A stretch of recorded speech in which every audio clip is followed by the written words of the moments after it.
നമസ്കാരം. ആലപ്പി അഷ്റഫ് കണ്ടതും കേട്ടതും എന്ന എൻ്റെ ചാനലിലേക്ക് ഏവർക്കും സ്വാഗതം. ഏറ്റവും മോശമായ കാലത്തിലൂടെ നാം കടന്നു പോകുമ്പോഴാണ് നല്ല നിമിഷങ്ങളൊക്കെ മനസ്സിലാകുന്നതും നല്ല മനുഷ്യരെ തിരിച്ചറിയുന്നതും. തീയിൽ തൊടുമ്പോൾ മാത്രമാണ് വെളിച്ചം മാത്രമല്ല വേദനയും അത് തരുമെന്ന് മനസ്സിലാക്കുന്നത്. തെന്നിന്ത്യൻ നായികയായിരുന്ന നിരോഷയുടെ സിനിമയിലേക്കുള്ള കടന്നുവരവും അവരുടെ കുടുംബകഥയും ഞാനുമായിട്ടുള്ള ബന്ധവുമൊക്കെയാണ് ഞാൻ ഈ എപ്പിസോഡിൽ പ്രതിപാദിക്കുന്നത്.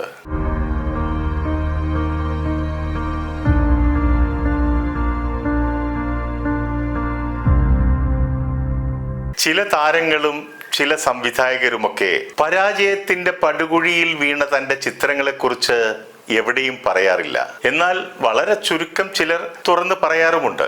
അത്തരത്തിലുള്ള ഒരനുഭവം പേറുന്ന സിനിമയാണ് ഞാൻ നിർമ്മാതാവായിരുന്ന ഒരു മുത്തശ്ശിക്കഥ. ആ ചിത്രത്തിന്റെ സംവിധായകൻ അങ്ങനെ ഒരു പടം താൻ ചെയ്തിട്ടുണ്ടെന്ന് ഒരിക്കൽ പോലും എവിടെയും പറഞ്ഞിട്ടുമില്ല. അതുപോലെ തന്നെയാണ് അതിൽ പുതുമുഖ നായികയായി അഭിനയിച്ച നിരോഷയും. ഒരുപക്ഷെ സിനിമ എന്ന ഗ്ലാമറിന്റെ കണ്ണഞ്ചിപ്പിക്കുന്ന മാസ്മരികതയിൽ പരാജയ ചിത്രങ്ങൾ മറച്ചു പിടിക്കുന്നതുമാകാം. സോഷ്യൽ മീഡിയയിൽ എവിടെ പരിശോധിച്ചാലും നിരോഷയുടെ ആദ്യ ചിത്രമായി വരുന്നത് മണിരത്നത്തിന്റെ അഗ്നി നക്ഷത്രം എന്ന സിനിമയാണ്. അതൊരു സൂപ്പർ ഹിറ്റ് മൂവിയായിരുന്നു. നിരോഷയ്ക്ക് വലിയൊരു ബ്രേക്ക് ഉണ്ടാക്കി കൊടുത്ത സിനിമ കൂടിയായിരുന്നു. എന്നാൽ അതിനു മുമ്പ് നിരോഷ അഭിനയത്തിൽ അരങ്ങേറ്റം കുറിച്ച ഒരു സിനിമയുണ്ട്. 8 നിലയിൽ പൊട്ടി കെട്ടിവെച്ച കാശ് നഷ്ടപ്പെട്ട പ്രിയദർശന്റെ സംവിധാനത്തിലും എന്റെ നിർമ്മാണത്തിലൂടെയും പുറത്തിറങ്ങിയ ഒരു മുത്തശ്ശിക്കഥ എന്ന ചിത്രം. അതിലെ നായികയായിരുന്നു നിരോഷ, നായകൻ വിനീതും. ഇവരെ രണ്ടുപേരെയും കാസ്റ്റ് ചെയ്തത് പ്രിയദർശനുമായിരുന്നു. പ്രശസ്ത നടി രാധിക ശരത് കുമാറിന്റെ അനുജത്തിയാണ് നിരോഷ. അതുപോലെ തന്നെ തമിഴിലെ പ്രശസ്ത നടൻ MR രാധയുടെ മകളുമാണ് നിരോഷ. ഷൂട്ടിംഗ് വേളയിൽ നിരോഷയ്ക്കൊപ്പം വന്നത് നിരോഷയുടെ അമ്മയായിരുന്നു. കടപ്പുറം പശ്ചാത്തലമാക്കിയുള്ള സിനിമയായിരുന്നു ഒരു മുത്തശ്ശിക്കഥ. കടപ്പുറത്ത് ഷൂട്ടിംഗ് നടക്കുന്ന വേളകളിൽ ഞാനും നിരോഷയുടെ അമ്മയും ഏതെങ്കിലും തണലത്ത് മാറിയിരുന്ന് അവരുടെ പഴയകാല കഥകളെ കുറിച്ച് സംസാരിക്കുമായിരുന്നു. അത് കേൾക്കാനും അറിയാനും എനിക്ക് അതിയായ ആഗ്രഹവുമായിരുന്നു. കാരണം അവരുടെ ഭർത്താവ് MR രാധയായിരുന്നു 1967 MGRനെ വെടിവെച്ച് വീഴ്ത്തിയത്. കടുത്ത MGR ആരാധകനായ എനിക്ക് ആ കാര്യങ്ങളൊക്കെ അറിയാൻ അതിയായ ആഗ്രഹമുണ്ടെന്ന് അവർക്കും മനസ്സിലായിട്ടുണ്ട്. അതിനെപ്പറ്റി ചോദിച്ചപ്പോൾ അവർ ആദ്യം പറഞ്ഞത് MGRന് വെടിയേറ്റപ്പോൾ അവർ രക്ഷപ്പെട്ടതിനെ കുറിച്ചാണ്. MGRന് വെടിയേറ്റതറിഞ്ഞ് ജനമിളകി.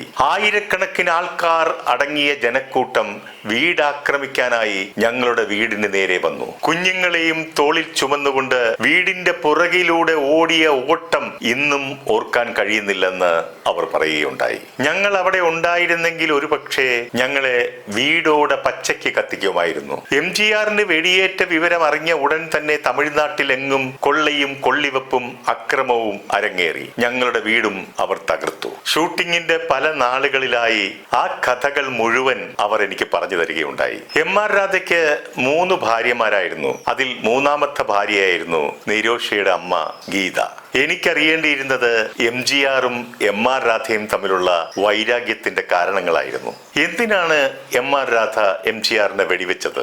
അവർ എന്നോട് പറഞ്ഞ് ഇത് ഒരു ദിവസം കൊണ്ടുണ്ടായ പിണക്കമോ പ്രശ്നമോ അല്ല, പലപ്പോഴായി ഉണ്ടായ ചെറിയ ചെറിയ പ്രശ്നങ്ങളിൽ നിന്നും ഉടലെടുത്തതാണ്. MGR അണ്ണേ എന്ന് ബഹുമാനത്തോടെയാണ് MR രാധയെ വിളിച്ചിരുന്നത്. MGRനെ രാമചന്ദ്ര എന്ന് പേര് വിളിക്കുന്ന ചുരുക്കം പേരിൽ ഒരാളായിരുന്നു MR രാധ. തൊഴിലാളി എന്ന ഒരു സിനിമയിൽ ഇവര് രണ്ടുപേരും ചേർന്ന് ഒരു സീനിൽ അഭിനയിച്ചു കൊണ്ടിരിക്കുമ്പോൾ ഇത് താൻ തൊഴിലാളിയുടെ നമ്പിക്കൈ നക്ഷത്രം എന്ന് MGR പറയുന്ന ഡയലോഗിന് പകരം ഇത് താൻ തൊഴിലാളിയുടെ നമ്പിക്കൈ ഉദയസൂര്യൻ എന്ന് തിരുത്തി MGR ഡയലോഗ് പറഞ്ഞു. അന്ന് MGR DMKയുടെ നേതാവായിരുന്നു. DMKയുടെ ചിഹ്നമായിരുന്നു ഉദയസൂര്യൻ. MR രാധ മറ്റൊരു രാഷ്ട്രീയ കക്ഷിയുടെ നേതാവുമാണ്. സ്ക്രിപ്റ്റിലുള്ള ഡയലോഗുകൾ മാറ്റാൻ പാടില്ല എന്ന് MR രാധ ശാഠ്യം പിടിച്ചു. ഇനി അഥവാ അങ്ങനെ പറയണമെങ്കിൽ ഞാൻ ഇല്ലാത്ത സീനിൽ പറഞ്ഞോളൂ എന്നായി MR രാധ. MGR ഒടുവിൽ അതിന് വഴങ്ങേണ്ടി വന്നു. അതോടെ പല MGR പടങ്ങളിലും MR രാധയുടെ കഥാപാത്രത്തിന്റെ പ്രാധാന്യം കുറഞ്ഞു തുടങ്ങി. പെറ്റാൽ താൻ പിള്ളയ എന്ന MGR സിനിമയിൽ MR രാധയും അന്നത്തെ കാലത്ത് 1 ലക്ഷം രൂപ മുടക്കിയിട്ടുണ്ടായിരുന്നു. അക്കാലത്ത് 1,00,000 എന്ന് പറഞ്ഞാൽ ഇന്നത്തെ 10 കോടിക്ക് സമമാണെന്ന് ഓർക്കണം. അത് അദ്ദേഹം വീട് പണയപ്പെടുത്തി വാങ്ങിയ പണവുമായിരുന്നു. പടത്തിന്റെ ഷൂട്ടിംഗ് വിചാരിച്ചതുപോലെ നീങ്ങാതെ വന്നപ്പോൾ എം.ആർ. രാധ പരിഭ്രമിച്ചു. അത് MGR മനഃപൂർവ്വം കുഴപ്പിക്കുന്നതാണോ എന്ന സംശയം തോന്നുകയും ചെയ്തു. ആ ചിത്രം അങ്ങനെ അനന്തമായി നീണ്ടുപോയപ്പോൾ എം.ആർ. രാധയുടെ 1,00,000 രൂപ MGR സെറ്റിൽ ചെയ്യാമെന്ന് പറഞ്ഞിരുന്നു പോലും. എന്നാൽ ആ വാഗ്ദാനവും പാലിക്കപ്പെട്ടില്ല എന്നും പറയപ്പെടുന്നു. ഇക്കാര്യങ്ങളൊക്കെ ചർച്ച ചെയ്യാനും വേണ്ടിയാണ് എം.ആർ. രാധ MGRന്റെ രാമാവാരം തോട്ടത്തിലെത്തിയത്. ആ സംസാരവും തർക്കവുമൊക്കെയാണ് വെടിവെപ്പിൽ കലാശിച്ചതെന്നായിരുന്നു അന്നവർ പറഞ്ഞത്. MGRന്റെ കഴുത്തിൽ ഒരു വെടി ഏൽക്കുകയും എം.ആർ. രാധ സ്വയം 2 വെടി ഉതിർക്കുകയും ചെയ്തു. ഒന്ന് നെറ്റിയുടെ പുറത്ത് ടച്ച് ചെയ്ത് കടന്നു പോവുകയും മറ്റൊന്ന് കഴുത്തിലും. 2 പേരെയും ഒന്നിച്ച് ഒരു വണ്ടിയിലാണ് ആശുപത്രിയിൽ എത്തിച്ചത്. MGRന്റെ നിർബന്ധപ്രകാരമാണ് എം.ആർ. രാധയെ കൂടി ആ വണ്ടിയിൽ കയറ്റിയത്. എം.ആർ. രാധ വെട്ടൊന്നു മുറി 2 എന്നുള്ള സ്വഭാവക്കാരനാണ്. ആരെയും വകവെക്കില്ല, ഒന്നിനെയും പേടിയില്ല എന്ന സ്വഭാവക്കാരൻ. എം.ആർ. രാധയോട് കോടതിയിൽ വെച്ച ജഡ്ജി ചോദിക്കുന്നു, താങ്കളുടെ തോക്കിന് ലൈസൻസ് ഉണ്ടോ എന്ന്. അതിന് എം.ആർ. രാധ പറഞ്ഞ മറുപടി, நான் ராமச்சந்திரனை சுட்டாச்சு, அவர் சாகலை. நானே சுட்டாச்சு, நானும் சாகலை. அந்த மாதிரி ஒரு துப்பாக்கிக்கு எதுக்கு ലൈസൻസ്? അതായത് ഞാൻ രാമചന്ദ്രനെ വെടിവെച്ചു, അയാൾ ചത്തില്ല. ഞാൻ എന്നെ തന്നെ 2 പ്രാവശ്യം വെടിവെച്ചു, ഞാനും ചത്തില്ല. അങ്ങനെയുള്ള ഒരു തോക്കിന് എന്തിനാണ് ലൈസൻസ് എന്നാണ് അദ്ദേഹം ചോദിച്ചത്. എം.ആർ. രാധയ്ക്ക് കോടതി 7 വർഷം ശിക്ഷ നൽകിയെങ്കിലും 3.5 വർഷം കഴിഞ്ഞപ്പോൾ അദ്ദേഹം പുറത്തിറങ്ങി. 1987 MGR മരിക്കുമ്പോൾ ഒരു മുത്തശ്ശി കഥയുടെ ഷൂട്ടിംഗ് കാഞ്ഞങ്ങാട് നടക്കുകയായിരുന്നു. അവിടെ വെച്ച് ഞങ്ങൾ ഫുൾ യൂണിറ്റ് ഒരു അനുശോചന യോഗം കൂടുകയുണ്ടായി. അന്ന് യൂണിറ്റിലുണ്ടായിരുന്ന പല തമിഴന്മാരും പൊട്ടിക്കരയുന്നത് ഞാൻ ഇന്നും ഓർക്കുന്നു. ഷൂട്ടിംഗ് എല്ലാം പൂർത്തിയാക്കി മദ്രാസിൽ വരുമ്പോഴാണ് മണിരത്നത്തിന്റെ അഗ്നി നക്ഷത്രം എന്ന സിനിമയിൽ നിന്നും ലിസി പിന്മാറിയ വിവരം അറിയുന്നത്. അഗ്നി നക്ഷത്രം എന്ന സിനിമയിൽ നായികയായിരുന്ന ലിസി 2-3 ദിവസം ആ ചിത്രത്തിൽ അഭിനയിച്ചിരുന്നു. ഒരു പൂങ്കാവനം എന്ന് തുടങ്ങുന്ന ആ ഗാനരംഗത്ത് ബിക്കിനി ഇട്ട് അഭിനയിക്കാൻ പറ്റില്ല എന്ന് പറഞ്ഞായിരുന്നു ലിസിയുടെ പിന്മാറ്റം. പ്രിയദർശൻ തന്നെയായിരുന്നു ലിസിക്ക് പകരക്കാരിയായി ഒരു മുത്തശ്ശിക്കഥയിലെ നായിക നിരോഷയെക്കുറിച്ച് മണിരത്നത്തോട് പറയുന്നത്. മുത്തശ്ശിക്കഥയിലെ ചില റീലുകളും മണിരത്നത്തിന് കാണിക്കുകയുണ്ടായി. നിരോഷയെയും ഒപ്പം മുത്തശ്ശിക്കഥയുടെ ലൊക്കേഷനായ ബേക്കൽ ഫോർട്ടിനെയും മണിരത്നം അങ്ങെടുത്തു. ഒരു പൂങ്കാവനം എന്ന ഗാനത്തിൽ ബിക്കിനിയിട്ട് അഭിനയിച്ച നിരോഷയുടെ ആ ഗാനരംഗം തമിഴ് മക്കൾ നെഞ്ചിലേറ്റി. ആ ഗാനരംഗത്തെക്കുറിച്ച് അമിതാഭ് ബച്ചൻ പറഞ്ഞിരുന്നത് താൻ ആ ഗാനരംഗം വീണ്ടും വീണ്ടും ഇട്ട് കാണുമായിരുന്നു, അത്രയ്ക്ക് ഇഷ്ടമായിരുന്നു എന്നാണ്.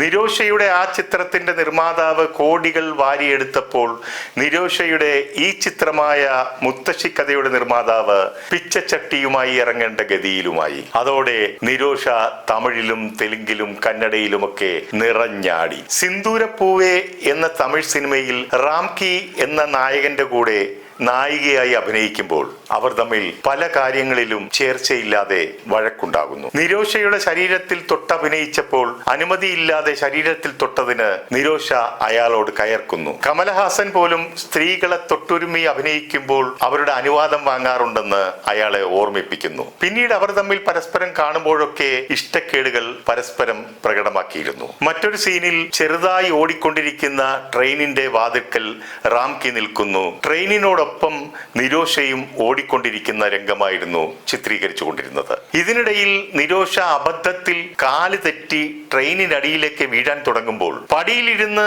നിരോഷയെ താങ്ങി പിടിച്ച് പാവാടയിൽ പിടിച്ച് തൂക്കി ട്രെയിനകത്തേക്കിട്ടു. അപ്പോഴേക്കും നിരോഷ അബോധാവസ്ഥയിലായി. പിന്നീട് നിരോഷയെ ശുശ്രൂഷിച്ചത് റാംകിയായിരുന്നു. അവിടെ നിന്നും ഉടലെടുത്ത അവരുടെ പ്രണയം വീട്ടുകാരുടെ എല്ലാ എതിർപ്പുകളെയും അവഗണിച്ചുകൊണ്ട് വിവാഹത്തിൽ കലാശിച്ചു. യാതൊരു ദുസ്വഭാവവും ഇല്ലാത്ത ഒരു ചെറുപ്പക്കാരനായ നടനാണ് റാംകി. നല്ലൊരു നടൻ മാത്രമല്ല, ഫിലോസഫർ, മോട്ടിവേറ്റർ, സൈക്കോളജിസ്റ്റ് ഇതൊക്കെയാണെന്നും പറയപ്പെടുന്നു. ഇവരുടെ വിവാഹം കഴിഞ്ഞിട്ടിപ്പോൾ ഏകദേശം 29 വർഷക്കാലം പിന്നിട്ടു. ഒരു ചെറിയ പ്രശ്നം പോലും ഇല്ലാതെ സന്തോഷത്തോടെ അവരുടെ ജീവിതം ഇന്നും തുടർന്നുകൊണ്ടിരിക്കുന്നു. എങ്കിലും അവർക്കൊരു ദുഃഖമുണ്ട്. കുട്ടികളില്ല എന്നതാണത്.